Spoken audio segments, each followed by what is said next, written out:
अस्सलाम वालेकुम मेरे प्यारे दोस्तों, उम्मीद है सब खैरियत ना होंगे। अज की रेसिपी बहुत ही ज़्यादा ज़बरदस्त होने वाली है। यूट्यूब पर पहली बार तुहानूं मिलेगी पेटिस की रेसिपी मैं शेयर करांगी, जिन्हों खाने तो बाद तुसीं समोसे पकौड़े कचौरी नहीं भुल जाओगे और बहुत ही मज़ेदार टेस्टी और ज़रा भी ये अंदर घी जज़ब नहीं होंदा। बहुत ही खस्ता बनती है, बहुत ही टेस्टी, बहुत ही जल्दी बनने वाली रेसिपी अज तुहाडे शेयर करूँगी। ना इन्ना ज़्यादा टाइम लगता, हर घर ते हर चीज़ मौजूद होंदी है और ये लिए आप बहुत ही ज़बरदस्त पेटिस बनाओगे, जिन्हों खाने तो बाद ना पकौड़े खाने को दिल करेगा ना ही कचौरी। अच्छा जी, हुण मैं तुहाडे नाल रेसिपी शेयर करूँगी। जो चीज़ां ऐड होंगी ये मैं पा रही हूँ 1 चम्मच घी का, ठीक है ना।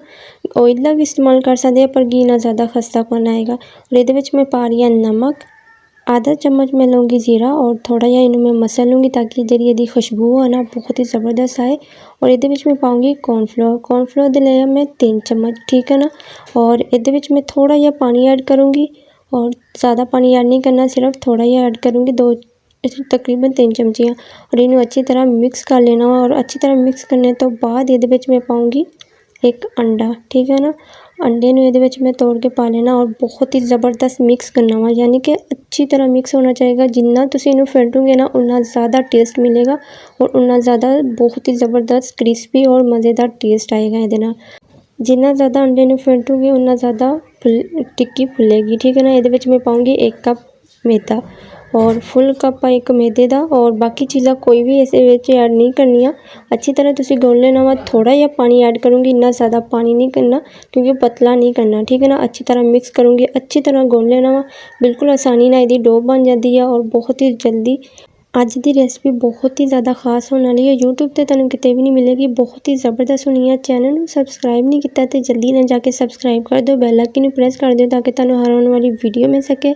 अच्छी तरह आटा गुनने तो बाद 15 मिनट में आटे नूं रेस्ट देना, ठीक ना। टोटल 15 मिनट रखना वा और ये बहुत ही अच्छी तरह सॉफ्ट हो जाएगा। अच्छा जी, हुण इहदी फिलिंग तैयार कर लेंदे हैं, ठीक है ना। 15 मिनट इन्हूं रेस्ट दूँगी।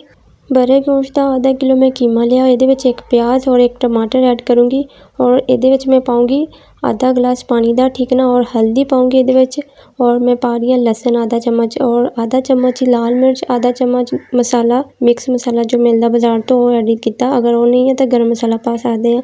10 मिनट मैं कवर कर दूँगी। अच्छा जी, 10 मिनट हो चुके हैं और यदा पानी अच्छी तरह खुश करना। हुण ये मैं पाऊँगी आधा चम्मच घी का, ठीक है ना। ज़्यादा घी का इस्तेमाल नहीं करना। कीमे का पानी मैं अच्छी तरह खुश कर लिया, देख सकते हैं तुसीं। और आधा कीमा मैं रख लिया वा ना, आधा मैं बाद इस्तेमाल करूँगी। और ये मैं पा रही हूँ आलू, ठीक है ना। आलू नूं मैं बॉयल करके रखिया सी और ये टेस्ट लिए ना थोड़ा जिहा खुशबूदार करने वास्ते ये मैं पाऊँगी सुक्का होया पुदीना। अगर हरा पुदीना तो तुसीं वो पा सकते हैं, मैं सुक्का पा रही हूँ, ठीक है ना। थोड़ा जिहा मसल लांगे ताकि इहदी खुशबू अच्छी तरह आए। चाट मसाला 1 चम्मच पाऊँगी और अच्छी तरह मिक्स कर लेना। कोई चीज़ ये होर ऐड नहीं करनी, कुछ भी नहीं मिक्स करना, ठीक है ना।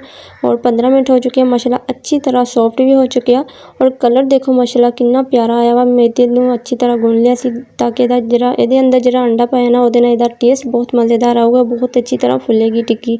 और अच्छी तरह इन्हूं बेल लेना। हुण इहदे पेटिस बनाने हैं, ठीक है ना।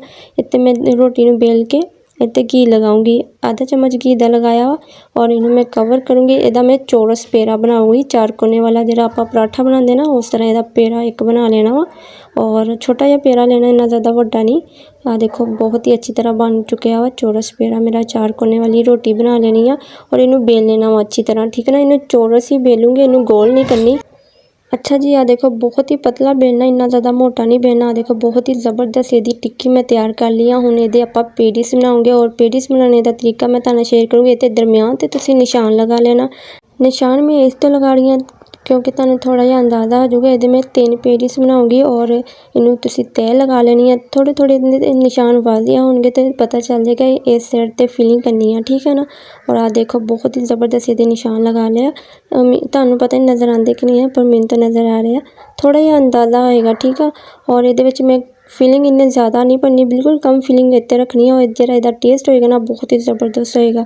और आ देख लो अच्छी तरह फिलिंग करने तो बाद रखने तो बाद इहदे मैं थोड़ा जिहा पानी लगाऊँगी। एक साइड ते लगाना वा, ठीक है ना, दोनों साइडां ते नहीं लगाना। और इन्हूं मैं कवर कर दूँगी, ये फोल्ड कर देना और इत्ते निशान लगा लेने आ और इहदी कटिंग कर लेनी है, ठीक है ना। चौरस से इहदी कटिंग कर लेनी है, बहुत ही ज़बरदस्त कोने वगैरह उतार लेने ताकि इहदी कटिंग जिहड़ी है ना बहुत ही खूबसूरत लगे। और बहुत ही मज़ेदार। ठीक है ना, देखो इस तरह तुसी पीस ਇਹਦੇ बना लेने ਆ। बहुत ही अच्छी तरह पेटी से तैयार हो जाए। ਜਦੋਂ ਇਹਨੂੰ ਫਰਾਈ ਕਰੋਗੇ ਨਾ ਮਾਸ਼ਾਅੱਲਾ बहुत ही अच्छे टेस्ट आएंगे। और अगर ਤੁਸੀਂ ਇੱਥੇ ਨਿਸ਼ਾਨ ਲਗਾਉਣਾ ਚਾਹੁੰਦੇ ਆ ਯਾਨੀ ਕਿ ਚਮਚੀ ਦੇ ਕੱਟ ਲਗਾਉਣਾ ਚਾਹੁੰਦੇ ਨਾ डिज़ाइन बन जाएगा और बहुत ही अच्छी तरह काबू भी हो जाएंगे। ਜਦੋਂ फ्राई करना ना अग स्लो रखनी है और ये ऊपर थोड़ा घी का इस्तेमाल करांगे ताकि अच्छी तरह फुल जाए और बहुत ही ज़बरदस्त क्रिस्पी बने। ਇਹਦਾ टेस्ट ना ਜਿਹੜਾ बहुत ही अच्छा आएगा। और अंडे ना ये लुक बहुत ही ज़बरदस्त है। अंडा जिन्ना ज़्यादा फेंटिया होगा ना उन्नी ज़्यादा ये अंदर टेस्ट होएगी, उन्ना ज़्यादा मज़ा होएगा। ठीक है ना, हाँ देखो बहुत ही अच्छी तरह मैं सारे रेडी कर लिया। हुण मैं तुहानूं इहदी फाइनल लुक दिखाऊंगी ना, माशाल्लाह बहुत ही ज़बरदस्त होनी है। उम्मीद करदी अज दी रेसिपी तुहानूं जरूर पसंद आएगी। बहुत ही खस्ता बहुत ही मज़ेदार रेसिपी अज शेयर की है तुहाडे नाल। ज़रा भी जज़ब नहीं है इहदे अंदर। अपना बहुत सारा ख्याल रखियो। असीं फिर मिलांगे नवें चस्के दे नाल नवीं रेसिपी दे नाल। ओके, अल्लाह हाफिज़।